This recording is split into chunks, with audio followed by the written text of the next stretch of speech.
Aliza talk के मुआज़्ज़िज़ सामीन को अलीज़ा कमल का सलाम। दोस्तों, उम्मीद करती हूँ आप सब खैरियत से होंगे, जहाँ रहें खुश रहें। दोस्तों, आज मैं आपको 3 कहानियाँ सुनाने जा रही हूँ।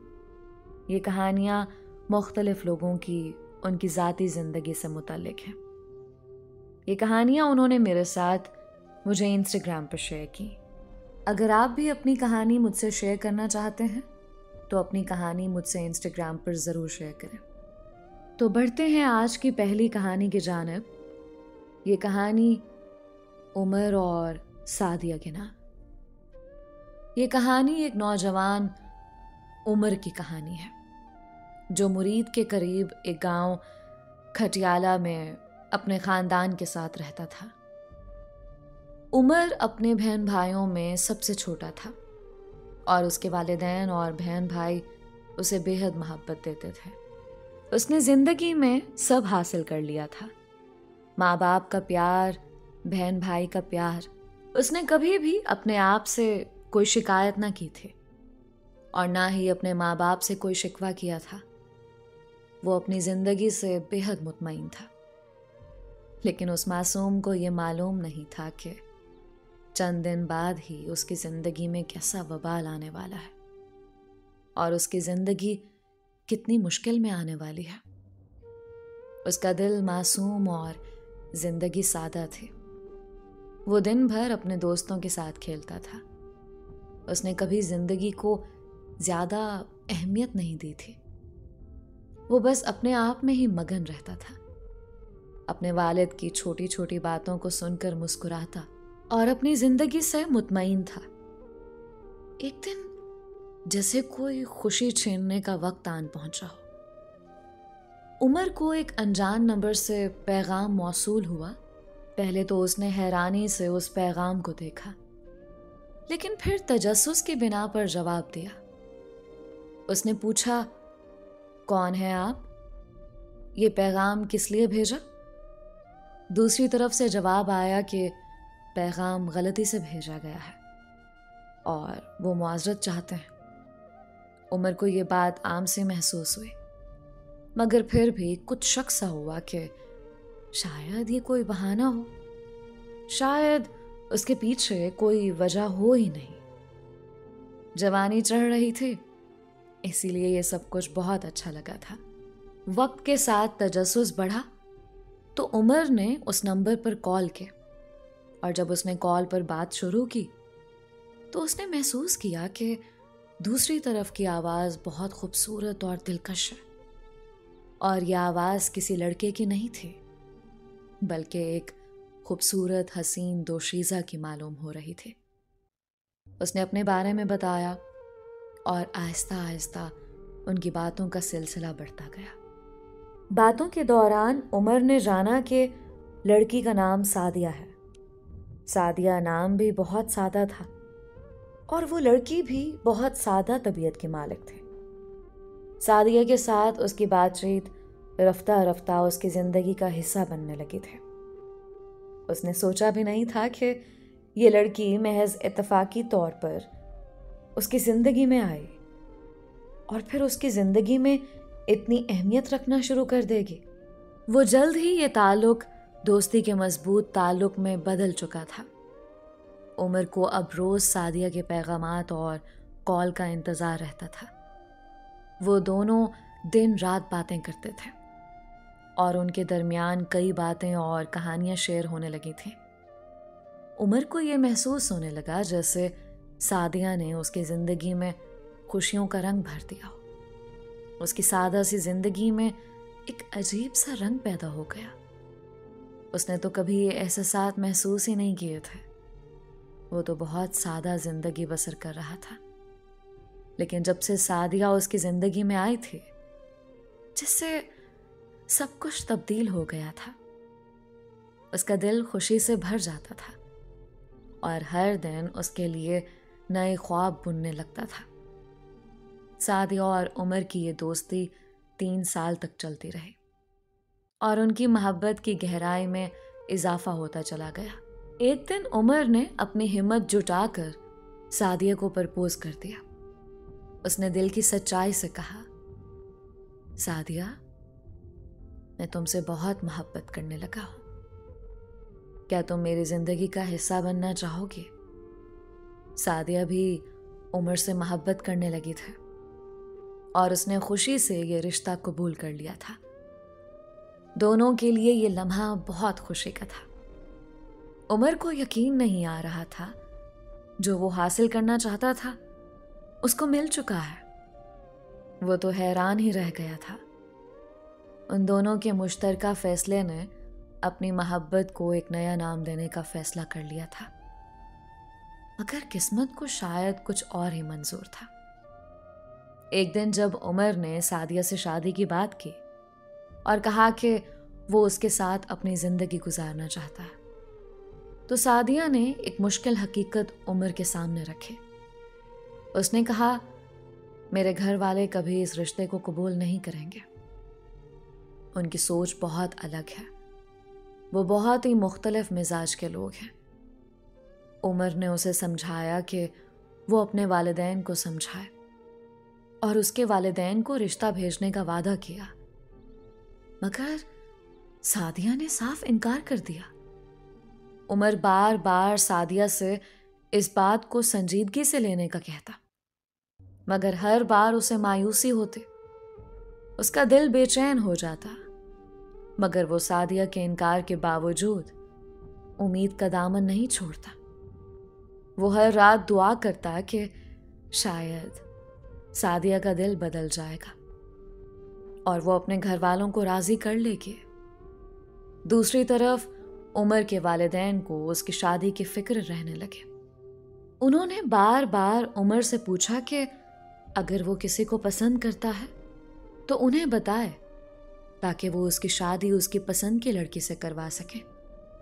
उमर ने उन्हें सादिया के बारे में बताने का सोचा, मगर हर बार ये ख्याल आता कि शायद सादिया को उसके घर वालों के रद्द अमल का डर हो, इसीलिए वो बात नहीं कर रहे। उसके दिल में एक उम्मीद बाकी थी कि सादिया किसी दिन हिम्मत करेगी और उन्हें सब कुछ बता देगी। मगर दिन गुजरते गए और सादिया ने कभी भी उमर की बात पर हामी नहीं भरी। उमर अपने वालिदैन के सवालों का जवाब देने से कासिर रहा और वो खामोशी से उनकी तलाश को नजरअंदाज करने लगा। मगर एक दिन उसके वालिद ने उसके लिए रिश्ता तय कर दिया और उमर की शादी कर दी गई। ये शादी एक नए बाब की शुरुआत थी, मगर उमर के दिल में अभी भी सादिया की यादें गहराई में बसी हुई थी। उसका दिल अपनी बीवी के साथ खुलकर मोहब्बत नहीं कर सकता था, क्योंकि वो सादिया को अपने दिल से निकालने में नाकाम रहा। उसकी बीवी हर मुमकिन कोशिश करती कि वो उमर के दिल को जीत ले, मगर उमर के दिल की दीवारों पर सादिया का नाम लिखा हुआ था। एक दिन उमर को खबर मिली कि सादिया किसी और लड़के के साथ बात करने लगी है। ये बात उसके दिल पर गहरा जख्म दे गई। वो जब भी सादिया को फोन करता तो उसका नंबर मसरूफ होता और ये जानकर उसका दिल मजीद टूट जाता। उसके लिए ये कबूल करना मुश्किल था कि जिस मोहब्बत के लिए उसने अपना सब कुछ वार दिया, वो मोहब्बत उसके लिए ख्वाब बन चुके थे। उमर का दिल टूट चुका था और वो खुद को बिल्कुल तन्हा महसूस करता था। उसकी जिंदगी से खुशी और सुकून जैसे रूठ गए थे। उसकी सेहत मुतासिर होने लगी और वो जहनी तनाव का शिकार हो गया। हर रात वो अल्लाह से दुआ करता कि अगर उसे कोई गलती हुई है तो अल्लाह उसे माफ़ करे और उसके दिल को सुकून दे। दोस्तों, इस कहानी से हमें ये सीख मिलती है कि मोहब्बत कभी कभी हमारे दिल को ज़ख्मी करती है, मगर यह भी ज़रूरी है कि हम उन ज़ख्मों को वक्त दें और ज़िंदगी को नए सिरे से जीने की कोशिश करें। उमर की दास्तान एक ऐसी कहानी है जो हमें बताती है कि ज़िंदगी में कुछ ख्वाब अधूरे रह जाते हैं, मगर उसके बावजूद हमें ज़िंदगी को आगे बढ़ाने की हिम्मत करनी चाहिए। आखिरकार उमर ने अल्लाह के हुजूर दुआ की कि वो उसके दिल को सुकून दे और उसे इस काबिल बनाए कि वो अपनी बीवी और ख़ानदान के साथ खुशी से ज़िंदगी गुजार सके। वो जानता था कि सादिया को भूलना मुश्किल है, मगर वो जानता था कि अल्लाह उसे इतना सब्र दे कि वो अपने हाल में खुश रह सके और अपने मुस्तकबिल को बेहतर बना सके। उमर ने अपने आप को इस हकीकत में झोंक दिया कि उसकी ज़िंदगी का मकसद अपने घर वालों को खुश रखना और अपने नए रिश्ते को निभाना है। इस कहानी से हमें यही सबक मिलता है कि अगरचे मोहब्बत हमें ज़ख्मी कर सकती है, मगर सब्र, दुआ और वक्त के साथ हमारे दिल के ज़ख्म भर सकते हैं। उमर की ज़िंदगी हमें ये सिखाती है कि ज़िंदगी में कुछ ख्वाब हमेशा हकीकत नहीं बनते, मगर इसका मतलब ये नहीं कि ज़िंदगी रुक जाए। दूसरी कहानी की जाने बढ़ते हैं। ये कहानी इरफान और तबस्सुम के नाम। आज की दूसरी कहानी एक ऐसे नौजवान की कहानी है जिसने मोहब्बत में सब कुछ दिया, मगर उसकी मोहब्बत और ख्वाब अधूरे रह गए। ये कहानी एक ऐसे नौजवान की है जो अपनी ज़िंदगी में एक मखसूस मकसद और कुछ ख्वाबों के साथ चल रहा था। उसने कभी नहीं सोचा था कि उसकी ज़िंदगी में एक ऐसा ज़वाल आएगा जो उसकी ज़िंदगी को बुरी तरह से बर्बाद कर देगा, उसकी ज़िंदगी में खलिश पैदा कर देगा। जो वो चाहता था वो हासिल नहीं कर पाएगा। वो बहुत खुश था और मुतमईन ज़िंदगी गुजार रहा था जब अचानक उसकी मुलाकात तबस्सुम नामी लड़की से होती है और उसके बाद से सब कुछ तब्दील होना शुरू हो जाता है। उसने कभी ख्वाबो ख्याल में तसव्वुर नहीं किया था कि वो तबस्सुम से मोहब्बत कर बैठेगा, लेकिन शायद ये कुदरती अमल है जो दो रूह के दरमियान होता है। उसकी ज़िंदगी एक नए मोड़ पर आ जाती है। तबस्सुम एक मासूम, नरम दिल और सादा सी लड़की थी जो अपनी माँ के साथ रहती थी। उसकी ज़िंदगी में कोई भाई या बाप का साया नहीं था और घर का सहारा बनने वाली वो खुद ही थे। वो हैरान रह गया था उसकी इतनी कुर्बानियों को देखकर।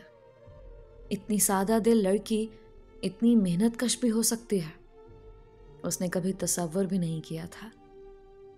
तबस्सुम को बचपन से पढ़ने का शौक था। उसके दिल में कुछ कर दिखाने का जज्बा था और उसकी आरज़ू थी कि वो ज़िंदगी में कुछ बड़ा करे। तबस्सुम का ख्वाब था कि वो पढ़ लिख कर एयरफोर्स में शामिल हो जाए। आसमानों की बुलंदियों को छूने का उसका ख्वाब शायद किसी आम लड़की से अलग था। वो उसका जज्बा देखकर हैरान रह गया था। उसने आज तक अपनी ज़िंदगी में ऐसी लड़की नहीं देखी थी, लेकिन इस जज्बे का कोई फ़ायदा नहीं था, क्योंकि कुछ भी हासिल करने के लिए इंसान को पैसे दरकार होते हैं। ये दुनिया महज पैसों पर ही चलती है, जहाँ पर महज जज्बा और मेहनत काम नहीं आती। उसके ख्वाब और हकीकतों में ज़मीन आसमान का फ़र्क था। माली हालात कमज़ोर थे और तबस्सुम की बीमार माँ को उसकी मदद की ज़रूरत थी, जिसकी वजह से वो उन ख्वाबों को हकीकत का रंग न दे सके थे। एक सर्द दिसंबर की दोपहर थी जब मेरी और तबस्सुम की पहली मुलाकात हुई थी। मेरे लिए वो दिन बहुत अहम तरीन था। उसने तसव्वुर भी नहीं किया था कि वो तबस्सुम जैसी लड़की को अपनी ज़िंदगी में हासिल कर पाएगा। उससे मुलाकात ही उसके दिल को सुकून बख्श चुके थे। वो अपनी तरफ से जान तोड़कर एक कोशिश कर रहा था कि तबस्सुम की सादगी और मासूमियत उस नौजवान के दिल को भा गए थे। उस नौजवान का नाम इरफान था। ये मुलाकात आहिस्ता आहिस्ता एक गहरी दोस्ती में बदल गई थी और उस गहरी दोस्ती ने उन दोनों की ज़िंदगी पर खूब असर डाला था। तबस्सुम एक बहुत मसरूफ़ तरीन लड़के थे, लेकिन उसके बावजूद वो इरफान के लिए वक्त निकाल ही लिया करते थे। और यही चीज़ इरफान के दिल में मज़ीद उसके लिए दिलचस्पी पैदा कर रही थी। वक्त गुजरने के साथ हमारे दिलों में मोहब्बत की खुशबू फैलने लगी थी। मैंने महसूस किया कि तबस्सुम मेरी ज़िंदगी का एक हिस्सा बन गई है, जिसके बगैर जीना नामुमकिन है। तबस्सुम से मोहब्बत मैंने अपनी ज़िंदगी का एक खूबसूरत ख्वाब बना लिया था। मैं दिल ही दिल में तय कर चुका था कि मैं तबस्सुम को अपनी ज़िंदगी में ज़रूर शामिल करूँगा। उसके अलावा अपनी ज़िंदगी में किसी को भी आने की इजाज़त नहीं दूंगा। वही मेरी हम सफ़र बनेगी और उसके साथ ही मैं पूरी ज़िंदगी बसर करूँगा। मेरी ख्वाहिश थी कि मैं तबस्सुम को वो तमाम खुशियाँ दूँ जिनकी वो मुंतज़र थे, वो खुशियाँ जिन्हें उसके वालिद की मौत और माँ की बीमारी ने हमेशा के लिए उसे छीन लिया था। मैं चाहता था कि तबस्सुम को एयरफोर्स में शामिल करवा सकूं, उसे आला तालीम दिला सकूं, ताकि वो अपनी ज़िंदगी के ख्वाबों को पूरा कर सके। मैंने उसके लिए अपने ख्वाब और अपनी ख्वाहिशात को एक तरफ रखा और दिल में एक अज़्म बांध लिया कि मैं उसकी हर ज़रूरत को पूरा करूँगा। मेरी मोहब्बत बहुत मुनफरिद है। लोग मोहब्बत में शादी चाहते हैं, अपनी एक ज़िंदगी गुजारना चाहते हैं, लेकिन मैं सिर्फ और सिर्फ तबस्सुम के लिए जीना चाहता था, उसके ख्वाब पूरा करना चाहता था, उसके साथ कंधे से कंधा मिलाकर चलना चाहता था। जिस पर वो गिरे उसको थाम लेना चाहता था। जब वो किसी मुसीबत में आए तो उसकी ढाल बन जाना चाहता था। लेकिन शायद ये सब उसके लिए महज एक मजाक के माने था। लेकिन जिंदगी हमेशा हमारे इरादों के मुताबिक नहीं चलती। तबस्सुम की माँ, जो अपनी बेटी के लिए एक खुशहाल जिंदगी का ख्वाब देखती थी, वो चाहती थी कि तबस्सुम की शादी किसी अमीर घराने में हो। मेरी मेहनत और मोहब्बत को देखते हुए भी वो ये फैसला कर चुकी थी कि तबस्सुम की खुशियों का रास्ता दौलत से ही गुजरेगा। जब मैंने तबस्सुम से इस बारे में बात की तो वो हमेशा इस मौजू को नज़रअंदाज कर देती। शायद वो जानती थी कि उसकी माँ मेरे बारे में कभी नहीं मानेगी, और वो इस हकीकत को दिल से कबूल भी कर चुके थे। मैंने बारहा उससे कहा कि वो अपनी माँ से हमारी शादी के बारे में बात करे, लेकिन उसने कभी मेरी बात को संजीदगी से नहीं लिया। उसके दिल में शायद मेरी मोहब्बत की जगह अपनी माँ की ख्वाहिशात का बोझ था। एक दिन मेरी वालिदा ने तबस्सुम की माँ से हमारी शादी की बात की तो मुझे ये तल्ख हकीकत मालूम हुई कि तबस्सुम ने कभी अपने घर में मेरे बारे में बात ही नहीं की थी। तबस्सुम की वालिदा का ख्याल था कि उनकी बेटी किसी अमीर ख़ानदान में जाकर खुशहाल ज़िंदगी गुजारेगी, और इस हकीकत ने मेरे दिल को तोड़ दिया था। मुझे यकीन नहीं आ रहा था जो बातें मेरी माँ ने घर आकर मुझे बताई थी वो सब हकीकत पर मबनी है। मैं फटी फटी निगाहों से अपनी माँ को देख रहा था। मेरे दिल में तबस्सुम के लिए मोहब्बत थी, मगर उसके रवैये ने मुझे बेहद मायूस किया। मैंने हर मुमकिन कोशिश की कि उसे मना लूं, कि उसे यह एहसास दिला सकूं कि मोहब्बत का रिश्ता दौलत से कहीं बढ़कर होता है, मगर तबस्सुम की खामोशी ने मुझे टूटने पर मजबूर कर दिया। वो आहिस्ता आहिस्ता मुझसे दूर होने लगे, जैसे वो इस रिश्ते से खुश नहीं है।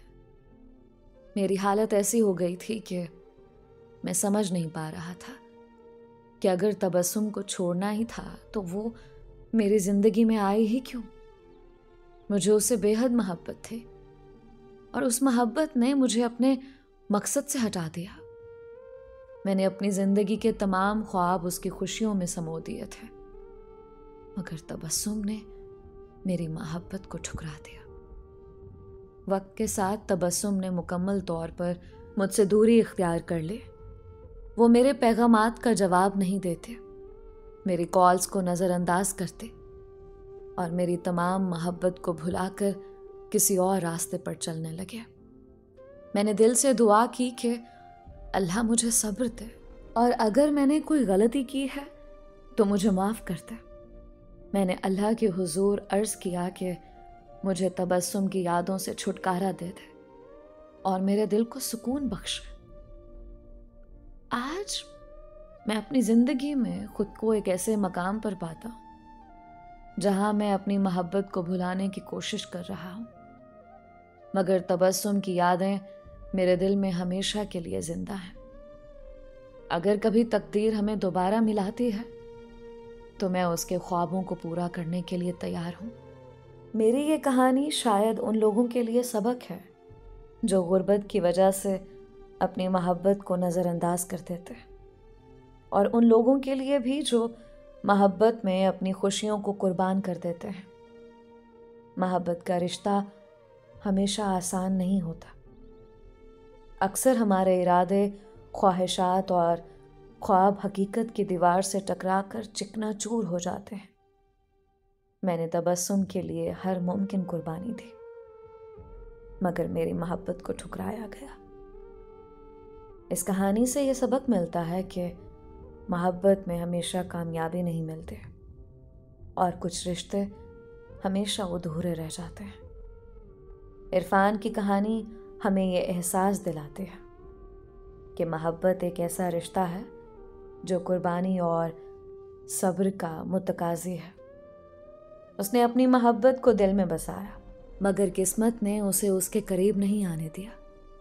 इरफान की कहानी से हमें ये सीख मिलती है कि ज़िंदगी में कुछ रिश्ते कभी मुकम्मल नहीं होते, मगर उनकी यादें हमेशा दिल में बसी रहती हैं। बढ़ते हैं आज की तीसरी कहानी की जानिब। ये कहानी एक दिल शिकस्ता इंसान की गमज़दा दास्तान की कहानी, जहाँ ख्वाब बिखर गए, मोहब्बत छिन गई और ज़िंदगी एक ना ख़त्म होने वाली वीरानी बन गई।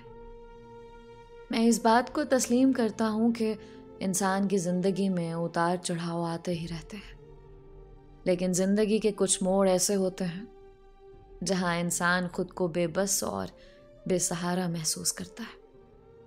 तब जाकर भी वो अपने आप को ना समझा पाता और ना ही संभाल पाता है। मेरी ज़िंदगी भी कुछ इस तरह ही थी। मैंने कभी नहीं सोचा था कि मैं आखिर में इतना तन्हा रह जाऊंगा। मैं एक आम सा लड़का जो अपनी ज़िंदगी के सादा ख्वाबों और छोटे अरमानों के साथ जीने का आदी था, लेकिन एक ऐसी कहानी का हिस्सा बन गया जिसने मेरी ज़िंदगी के रंगों को हमेशा के लिए मद्धम कर दिया, मेरे अंदर से जीने की उमंग ख़त्म कर दी। ऐसा महसूस होता है जैसे मेरे पास अब कुछ नहीं बचा सिवाय तकलीफ और अजियत के। मैं जानता हूँ मैं अपने साथ बहुत गलत कर रहा हूँ। मेरे दोस्त अहबाब अक्सर औकात मुझे समझाते हैं, तुमने जो अपना हाल बनाया हुआ है ये कुछ बेहतर नहीं है। इंसान की ज़िंदगी महज एक ख्वाहिश पर ख़त्म नहीं हो जाती। मगर मैं अपने दिल का हाल किसी को नहीं बता पाता कि मैं अकेला हूँ। मेरे पास लोगों की भीड़ है, मगर मैं फिर भी तन्हा हूँ। और बेशक जब इंसान का दिल किसी हालात को कबूल कर लेता है तो वो चाह कर जिंदगी की तरफ लौट नहीं पाता। मेरा ताल्लुक एक छोटे से गांव से है, वो गांव जहाँ की सुबह ताज़ा हवा, खेतों की महक और परिंदों की चहचहाहट से शुरू होती थी। मेरा बचपन वहीं गुजरा। गांव की मिट्टी की खुशबू और सादगी के दरमियान हम एक दरमियाने तबके के ख़ानदान में पले बढ़े। मेरे वालिदैन हमेशा मेहनती और दयानतदार थे और मैं अपनी ज़िंदगी में उनकी सादगी का आदी था। ख़ास करके मेरे बाबा, उन्होंने ज़िंदगी में हमें एक अच्छा इंसान बनाने के लिए बहुत कुर्बानी दी है और इस बात का गवाह मैं खुद हूँ। गांव की ज़िंदगी में कुछ ख़ास तब्दीलियाँ नहीं होती, हर दिन एक जैसा होता है, लेकिन मेरे लिए वो दुनिया सुकून का गहवारा थे। 5 साल पहले मेरे वालिदैन ने फ़ैसला किया कि हमें शहर मुंतकिल हो जाना चाहिए ताकि हम बेहतर ज़िंदगी गुजार सकें। और मैं अच्छी तालीम हासिल कर सकूं। ये फैसला मेरे लिए ज़िंदगी का पहला बड़ा मोड़ था।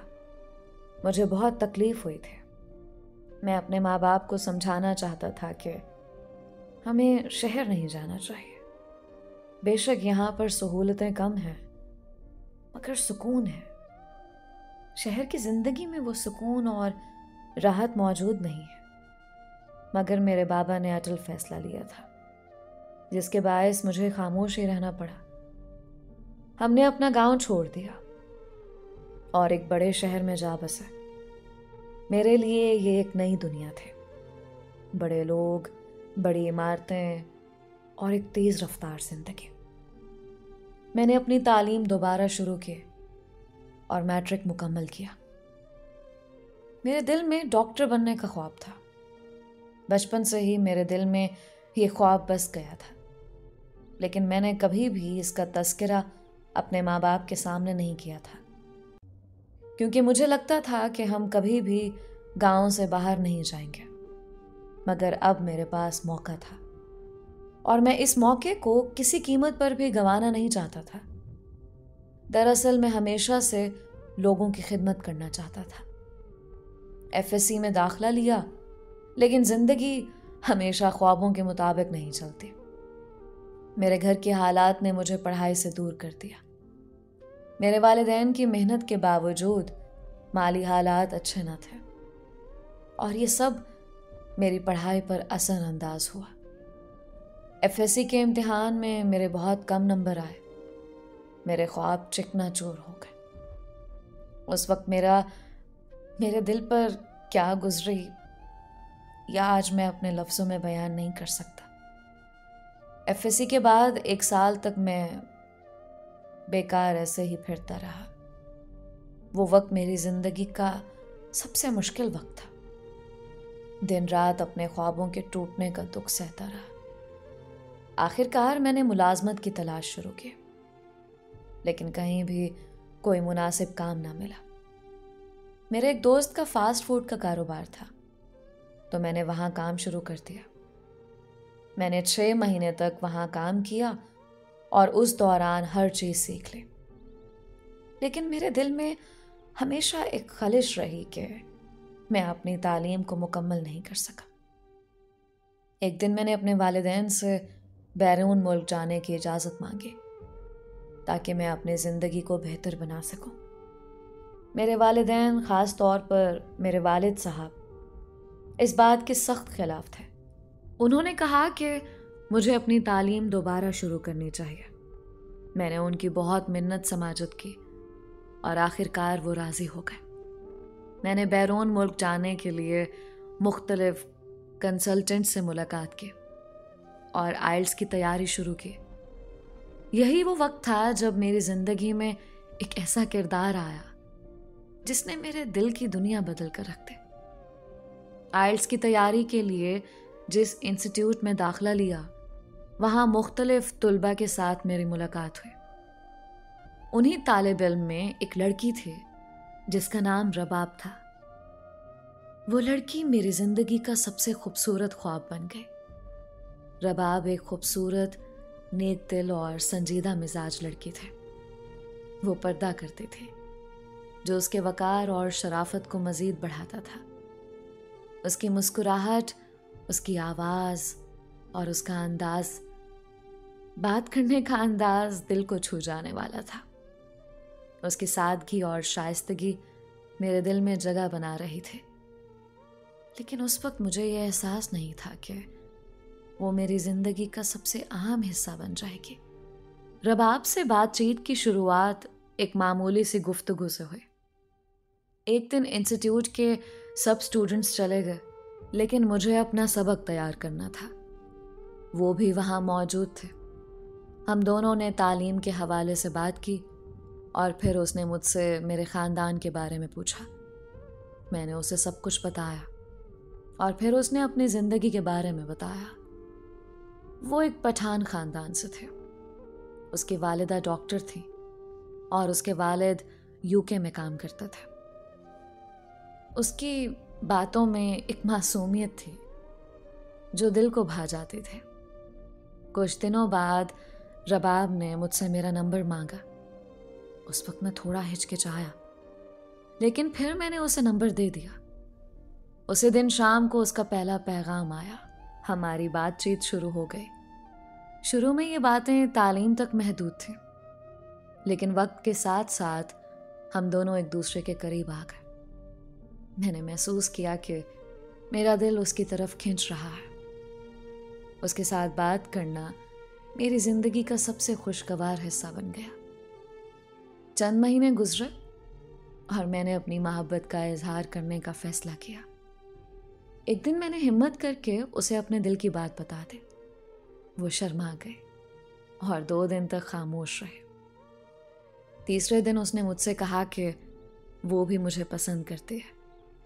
उस लम्हे मैंने अपनी जिंदगी में पहली बार सुकून महसूस किया। मुझे लगा कि मेरी जिंदगी मुकम्मल हो गई है।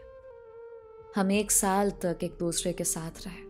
हमारी बातचीत हर दिन बढ़ती गई और हमने जिंदगी के ख्वाब एक साथ देखना शुरू कर दिया। मैंने अपनी जिंदगी का हर लम्हा उसे दे दिया, लेकिन किस्मत को कुछ और ही मंजूर था। एक दिन उसका पैगाम आया और बातों के दौरान वो अचानक गुस्से में आ गई। मैंने उसे मोहब्बत से समझाने की कोशिश की, लेकिन आखिरकार उसने मुझे बताया कि उसकी जिंदगी में पहले कोई और था। वो शख्स उसे छोड़कर चला गया था, लेकिन अब वो वापस आ गया था। रबाब ने कहा कि वो उसके पास वापस जाना चाहती है। ये सुनकर मेरा दिल टूट गया। मेरी दुनिया बिखर गई। मैंने उसे रोकने की हर मुमकिन कोशिश की, लेकिन उसने मुझसे हर ताल्लुक खत्म कर दिया। उसने मुझे हर जगह से ब्लॉक कर दिया। मैंने उसकी कज़न और बहन से बात करने की कोशिश की, लेकिन सब ने यही कहा कि मुझे उसे भूल जाना चाहिए। उस वाक़ये के बाद मैं मुकम्मल तौर पर टूट गया हूँ। मेरा दिल किसी और चीज़ में नहीं लगता था। दिन रात रबाब की यादों में खोया रहता था। मेरी हालत देखकर मेरे घर वाले भी परेशान हो गए। वक्त के साथ साथ मैंने खुद को संभालने की बहुत कोशिश की, लेकिन मेरा दिल आज भी उसका मुंतज़िर है। वो चंद लम्हे जो उसके साथ गुजारे मेरी जिंदगी का सबसे कीमती हिस्सा है। उसकी मोहब्बत मेरी जिंदगी का वो जख्म है जो कभी नहीं भरेगा। दोस्तों, ये थी अधूरी मोहब्बत की कहानियां। उम्मीद करती हूँ इन कहानियों से आपने काफ़ी कुछ सीखा होगा। आप सबके प्यार और सपोर्ट का बेहद शुक्रिया। इसी तरह हमेशा सपोर्ट करते रहें। आज का special thanks mister Munawwar Saeed का, जो कि दुबई से बिलोंग करते हैं, मिस करिश्मा का, जो कि इंडिया से बिलोंग करती हैं, मिस्टर रज़ा हाशमी का, जो कि मुल्तान पाकिस्तान से बिलोंग करते हैं। अगर आपने अभी तक हमारे चैनल को सब्सक्राइब नहीं किया तो अभी सब्सक्राइब कर लें। और अगर आप अपनी कहानी मुझसे शेयर करना चाहते हैं तो इंस्टाग्राम पर ज़रूर शेयर करें। मिलते हैं एक और नई और मुनफरद कहानी के साथ। अलीज़ा कंवल को अपनी दुआओं में याद रखें। अपना और अपनों का बहुत ख्याल रखें। अल्लाह हम सबका हामी और नासिर रहे।